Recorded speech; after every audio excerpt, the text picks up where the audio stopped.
شاید میں شکر کرنا بھول گیا۔ میرے اندر ڈپریشن کی ایک وجہ یہ بھی ہے کہ خدا نے جو کچھ مجھے عطا کیا ہے میں اس پر اکتفا نہیں کرتا اور آگے سے آگے بڑھنے کی کوشش کو سر پہ سوار کر لیتا ہوں۔ اگر میری زندگی میں 10% افسوس کے مواقع ہیں تو 90% خوشی کے، مگر میں پھر بھی غور نہیں کرتا۔ شاید میں شکر کرنا بھول گیا۔ ذرا میں سوچوں، مجھے اللہ نے کتنی کاریگری سے بنایا ہے، مجھے کتنے جسم کے حصے اندر اور باہر عطا کیے ہیں جن سے میں دیگر کام سر انجام دیتا ہوں۔ دل پورے جسم کو خون پہنچانے کے لیے، پھیپھڑے سانس کے لیے، اور ناف کے نیچے کے جو جسمانی اعضاء ہیں اس سے بیت الخلاء کے معاملات پورے کیے جاتے ہیں۔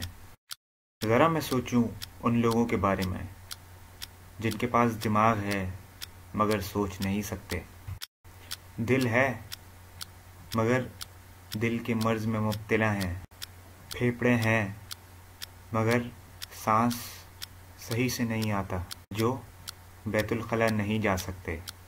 مجھے خدا کتنا کھلاتا ہے، کبھی 3 بار، کبھی 4 بار، کبھی 5 بار۔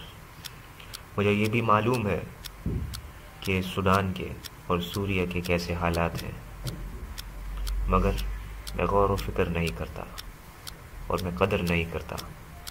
شاید میں شکر کرنا بھول گیا۔ ابھی بھی میرے ملک میں کافی لوگ انٹرنیٹ کی سہولت سے محروم ہیں۔ شاید میں شکر کرنا بھول گیا۔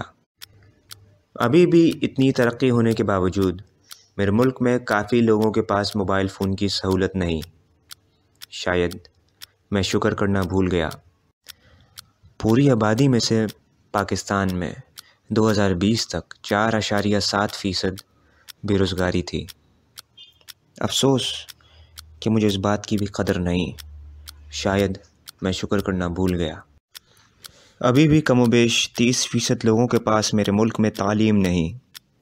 مجھے تو بہت شکر کرنا چاہیے کہ میں ان 70% لوگوں میں شمار ہوں جن کے پاس تعلیم ہے، مگر میرا ذہن ٹھہرا حوث خور، مجھے قدر کہاں۔ شاید میں شکر کرنا بھول گیا۔ ماں باپ، بہن بھائی، دوست احباب کی موجودگی کا شکر، نیند کا شکر، اچھی شکل و صورت کا شکر، تمام حصوں کی موجودگی کا شکر، یعنی سونگھنا، محسوس کرنا، سننا، سمجھنا، ہضم کرنا، دیکھنا، ان تمام چیزوں کا شکر، اور اس کے علاوہ بھی بہت ساری اللہ کی نعمتوں کا شکر۔ شاید میں شکر کرنا بھول گیا۔ امید ہے یہ تمام باتیں میرے لیے یاد دہانی کے طور پہ ثابت ہوں گی اور میں شکر کرنا نہیں بھولوں گا۔